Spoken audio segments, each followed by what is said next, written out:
مشہور ہے، اردو ہے جس کا نام ہم ہی جانتے ہیں، داغ۔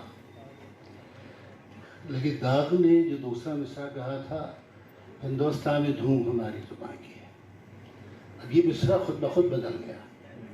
اگر آپ یہ چاہیں کہ پتہ لگانے کس نے بدلا تو آپ کو پتہ نہیں لگے گا۔ سارے جہاں میں دھوم ہماری زبان کی ہے۔ اور واقعہ یہ ہے کہ یہاں بھی آپ دیکھیے کہ کویت سے بھی تشریف لائے ہیں ہمارے مندوبین، اور دوسرے ایران سے بھی آئے ہیں، اور ہندوستان کے مختلف حصوں سے آئے ہیں۔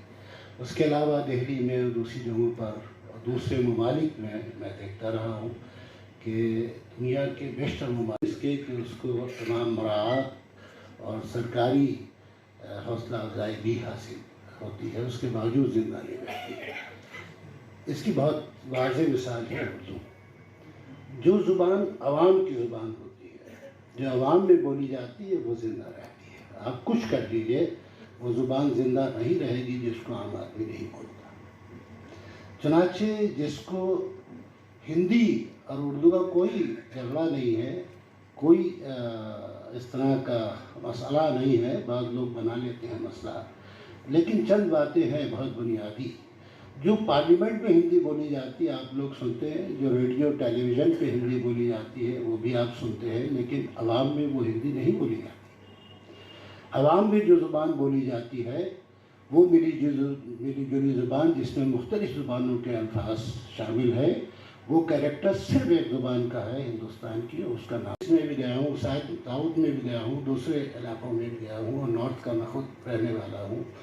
ہر جگہ کوئی ایک زبان جو تمام لوگ یا جو تمام علاقوں میں بولی جاتی ہو، وہ جو زبان ہے وہ وہی ملی جلی زبان ہے جس کا نام اردو ہے۔ تو آج بھی ہم کہہ سکتے ہیں کہ اردو ہندوستان کی لغہ فرنگا ہے۔ یہ واقعہ ہے، ورنہ ایک زبان کے لیے سرکار بے انتہا کوشش کر رہی ہے، اس کی یونیورسٹیاں قائم کی جا رہی ہیں، شعبے قائم کیے جا رہے ہیں، ریڈیو اخبار پر، ٹیلی ویژن پر اس کے باقاعدہ چینلز ہیں، اور سب کچھ بہت پیسہ خرچ کیا جا رہا ہے۔ ہماری یونیورسٹی میں، جامعہ میں بہت بڑی کثیر رقم دی گئی، ایک شعبہ دیکھتے دیکھتے قائم ہوگا، اس میں تمام اپائنٹمنٹ بھی ہوگا، دنیا بھر کی چیزیں ہوں گی۔ لیکن جو ڈیڈ لینگویج ہوتی ہے جس کو عام آدمی نہیں بولتا، آپ کچھ کر دیجیے اس کے لیے، اس میں کچھ نہیں ہوتا۔ تو یہ بہت بنیادی بات ہے۔ اب ایک چیز آتی ہے کہ صاحب خادم اردو، اگر اس پہ آپ غور فرمائیں، میں پروفیسر رہا ہوں اور اردو اکیڈمی دہلی کا وائس چیئرمین بھی رہا ہوں، وہاں چیف ماسٹر چیئرمین ہوتے ہیں، کسی اردو والے کو بناتے ہیں، 2 ٹرم پہ میں رہا۔